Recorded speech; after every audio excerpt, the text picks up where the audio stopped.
नमस्कार दोस्तों, मैं विक्रम सिंह स्वागत करता हूं आपका अपने YouTube channel study with concentration में।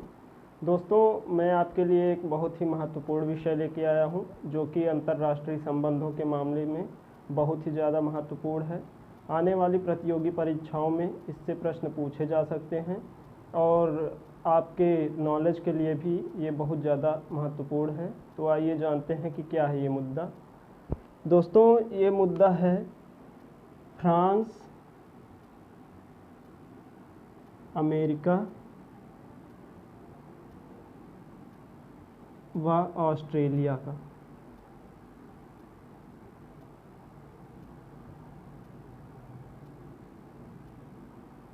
दोस्तों, सन 2016 में ऑस्ट्रेलिया ने फ्रांस के साथ एक डील की थी, जिसमें उसे एक सबमरीन फ्रांस बेचने वाला था। दोस्तों, उसके लिए कार्य जल्द ही शुरू होने वाला था, लेकिन ऑस्ट्रेलिया ने वो रद्द कर दी डील, और वह डील वो अमेरिका और ब्रिटेन के साथ शुरू करने जा रहा है। हाल ही में उसने अमेरिका व ब्रिटेन के साथ ये घोषणा की है कि वह डील वो अमेरिका और ब्रिटेन के साथ करेगा। दोस्तों, इसकी वजह से फ्रांस को $40 बिलियन का नुकसान हुआ है, जिसकी वजह से फ्रांस गुस्सा हो गया तथा उसने अमेरिका व ऑस्ट्रेलिया के साथ अपने सारे राजनयिक संबंध खत्म कर लिए। दोस्तों, ये जो डील अमेरिका और ऑस्ट्रेलिया के बीच होने जा रही है ब्रिटेन के साथ, उस डील का नाम है ऑकस। दोस्तों, इस डील का नाम है ऑकस। ऑकस का मतलब ऑस्ट्रेलिया,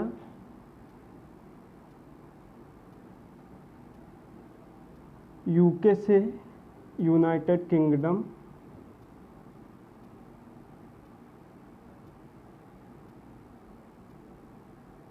और यूएस से यूनाइटेड स्टेट्स, यानी कि अमेरिका। दोस्तों, यूएस जो सबमरीन बनाने जा रहा है, यह एक परमाणु सबमरीन है, जो कि ऑस्ट्रेलिया के अंदर ही बनाई जाएगी। तो आइए जानते हैं सबमरीन होती क्या है। दोस्तों, सबमरीन एक जलयान होता है, जो कि युद्धों में अक्सर यूज किया जाता है, जिसकी वजह से बड़े बड़े विध्वंसकों का विनाश किया जाता है। दोस्तों, पाकिस्तान की भी एक सबमरीन थी PNS गाजी, जिसे हमने 1971 के युद्ध में मार गिराया था। वह भी अमेरिका की ही एक पनडुब्बी थी। दोस्तों, आइए जानते हैं कि पनडुब्बी का इतिहास क्या है, पनडुब्बी कैसे बनी, कब बनी। दोस्तों, सबसे पहली पनडुब्बी जो बनी थी वह 1602 ईस्वी में बनी थी। दोस्तों, ये सिर्फ हथियार ले जाने का काम कर रही थी। इसके बाद जो सैनिक वाहक पनडुब्बी बनी थी वो सन 1775 ईस्वी में बनी थी। 1775 ईस्वी में बनी थी तथा एक वर्ष पश्चात ही इसका प्रयोग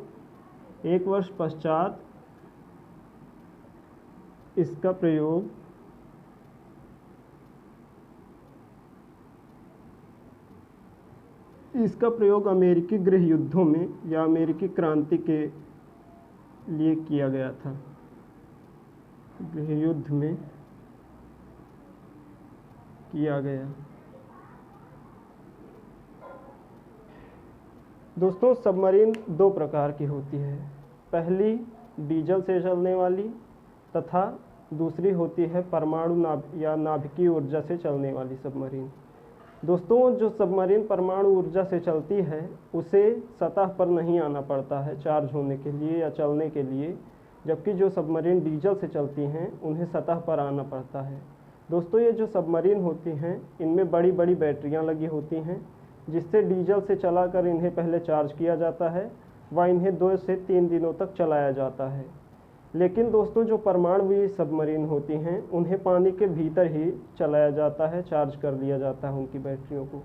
दोस्तों, एक सबमरीन को सबसे ज़्यादा खतरा तब होता है जब वह पानी के ऊपर आ जाती है, सतह पर आ जाती है तथा सैटेलाइट द्वारा उसकी जानकारी प्राप्त हो जाती है दुश्मन देश को, जिसके कारण वह नष्ट कर दी जाती है। लेकिन जो परमाणु पनडुब्बी होती है वह सतह पर नहीं आती, वह नीचे ही चार्ज हो जाती है तथा सोनार के द्वारा ये दूसरे युद्धपोतों का पता लगाती है। दोस्तों आइए जानते हैं कि परमाणु पनडुब्बी सबसे पहले कब बनी थी। दोस्तों परमाणु पनडुब्बी सन 1950 में बनी थी। परमाणु पनडुब्बी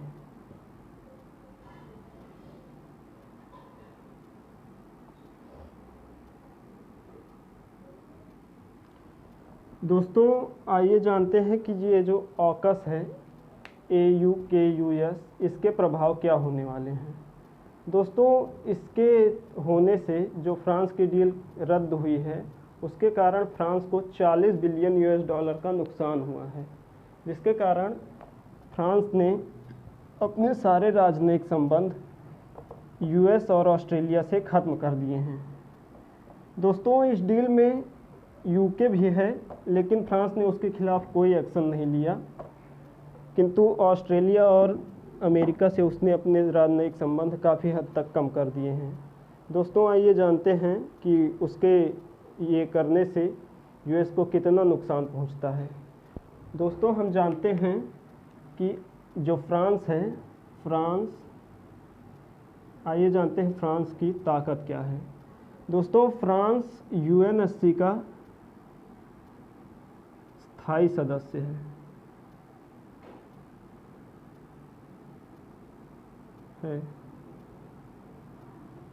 दोस्तों UNSC के यूनाइटेड नेशंस सिक्योरिटी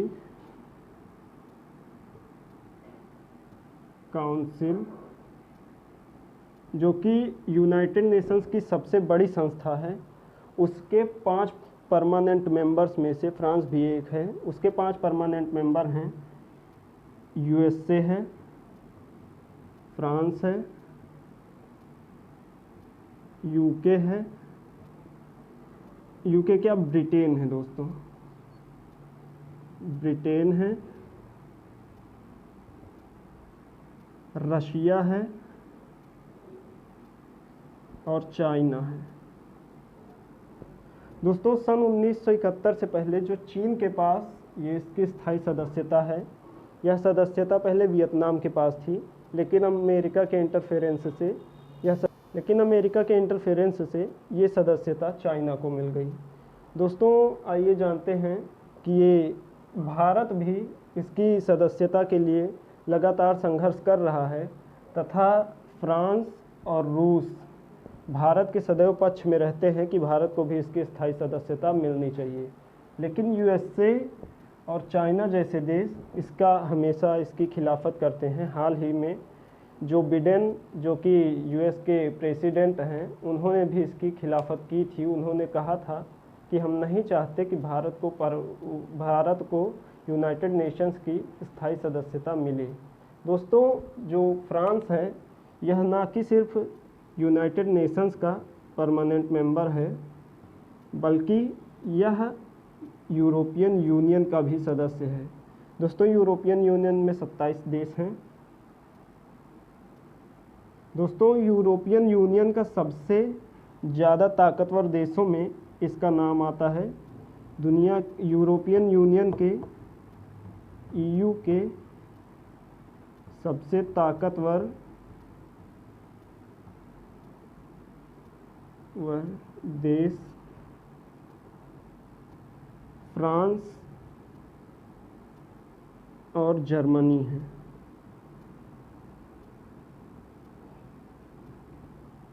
दोस्तों ये सबसे ज़्यादा ताकतवर देश हैं यहाँ के। दोस्तों इसके बाद जो अमेरिका की ताकत है, जिसे अमेरिका सबसे बड़ी ताकत अपनी मानता है, NATO, North Atlantic Treaty Organization. France इसका भी एक मेंबर है। दोस्तों फ्रांस की अमेरिका के साथ बहुत ही पुरानी मित्रता है। फ्रांस और अमेरिका दोस्त हैं, या ये कहें कि अमेरिका में जो लोग रहते हैं वो भी यूरोपियन ही हैं। ज़्यादातर उसमें से 99% लोग यूरोपियन हैं और 1% वहाँ के लोग बचे हुए हैं कुछ लाख की संख्या में। दोस्तों आइए जानते हैं कि यूएस को इससे क्या क्या नुकसान होंगे। दोस्तों यूएस की जो इकोनॉमी है वो लगभग 20-22 ट्रिलियन के आसपास है, 20 ट्रिलियन यूएस डॉलर। तथा फ्रांस की इकोनॉमी 2.96 ट्रिलियन यूएस डॉलर है, दोस्तों फ्रांस एक छोटा देश है बल्कि जबकि यूएस एक बड़ा देश है। फ्रांस दुनिया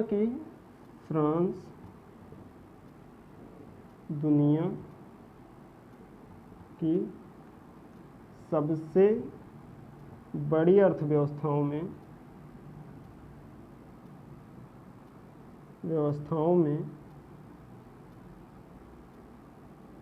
7वें स्थान पर आता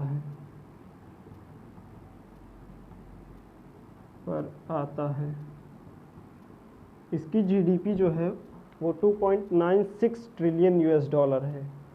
आइए दोस्तों जानते हैं कि इसका भारत पर क्या असर पड़ेगा।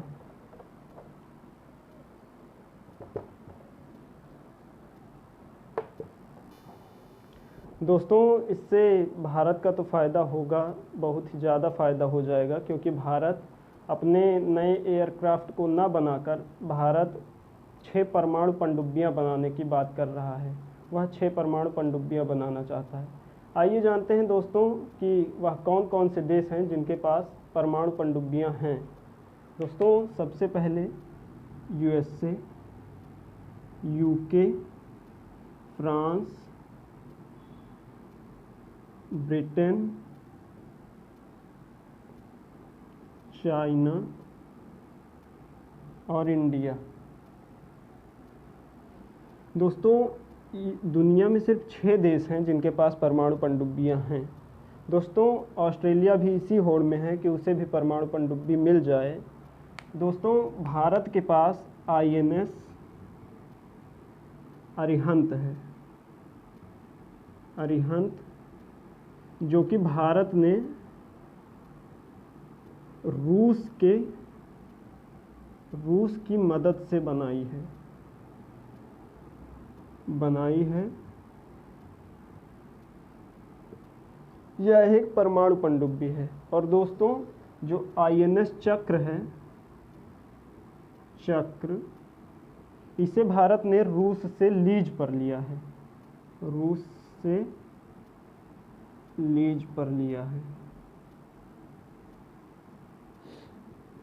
दोस्तों फ्रांस टेक्नोलॉजी और हथियारों के मामले में बहुत ही आगे देश है। दोस्तों हमें 36 राफेल देने वाला जो देश है वो फ्रांस ही है। दोस्तों यदि हम उसके साथ परमाणु पनडुब्बियों की डील करते हैं तो इससे हमें काफ़ी फ़ायदा होगा।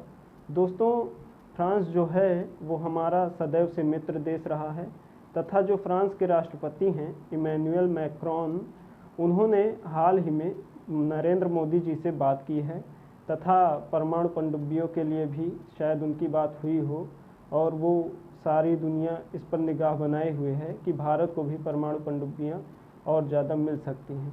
दोस्तों भारत नया एयरक्राफ्ट न बनाकर एक 6 पनडुब्बियां बनाने की बात कर रहा है।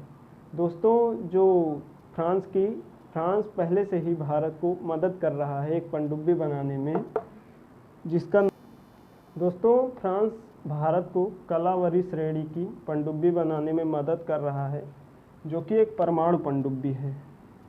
कलावरी श्रेणी की परमाणु पनडुब्बी बनाने में मदद कर रहा है। दोस्तों फ्रांस भारत का सहयोगी राष्ट्र है, वह सदैव भारत का साथ देता है। दोस्तों फ्रांस इकलौता राष्ट्र है जिसके पास यूनाइटेड नेशंस में स्थायी सदस्यता होने के बावजूद भी इसने आज तक वीटो का कहीं प्रयोग नहीं किया है। दोस्तों हम जानते हैं कि भारत भी एक बढ़ती हुई महाशक्ति के रूप में देखा जा रहा है।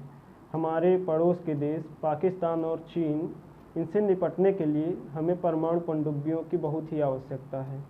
दोस्तों चीन हमारा एक बहुत ही दुश्मन देश है, बहुत ही खतरनाक देश है हमारे लिए, जो कि हमारा एक पुराना दुश्मन भी है, उससे निपटने के लिए, उसके आधुनिक हथियारों से निपटने के लिए हमें ऐसे ही आधुनिक हथियारों की ज़रूरत है, जो कि हमें फ्रांस और रूस के हिसाब के वजह से मिलते हैं।